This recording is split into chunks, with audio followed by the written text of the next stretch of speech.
I wanted to make a video on why you should not ask for just a brake pad replacement on your car or a pad slap.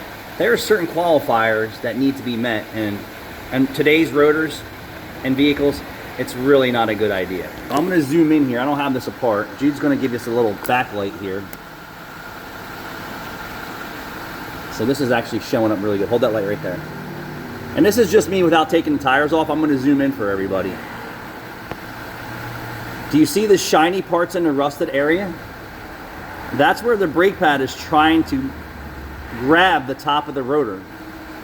So if you put a set of brake pads on the top of this, on top of those bad surfaces, your car is going to make grinding noises, moaning noises, all types of noises. And the metal's compromised. So even putting this on a lathe and saying, oh, well, can I get this rotor straightened out where the rust pits aren't there? I would have to machine so much material off of this rotor, and the time that it would take, it would be junk by the time that I'm done. So this, I would never pad slap. This would be, I'm sorry, sir, either do it right or we don't do it. And then we have a BMW out here that actually has a really good surface on it that I'll show you where I would make an exclusion for this, but only using an OEM brake pad. So the BMW that's outside, yes, if the rotor looks really, really good, I would just replace the brake pads and use an OEM pad. For this car, I would never, in this condition, no, come back here.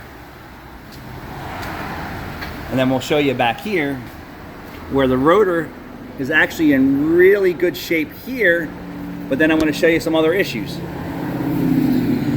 If you watch where the beveled edge is here, the brake pad is trying to stop on a lipped surface there. So the brake pad's riding up on the rust edge there.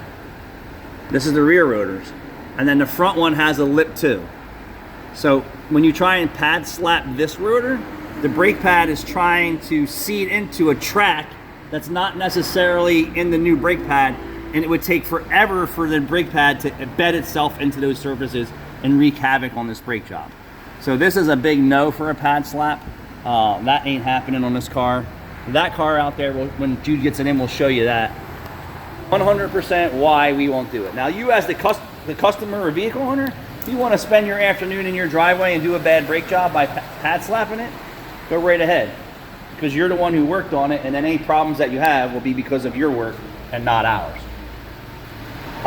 And this, it doesn't take much for your brake pads to make noise, especially here in our environment where new rotors and new vehicle rotors rust overnight because of our environment. Surface rust, brake pads get rust on them, and the noises that are emitted from that. So do it right the first time. And if there's a problem with it, you could always come back. But when you do it right the first time, you don't usually have a problem. Thanks for watching.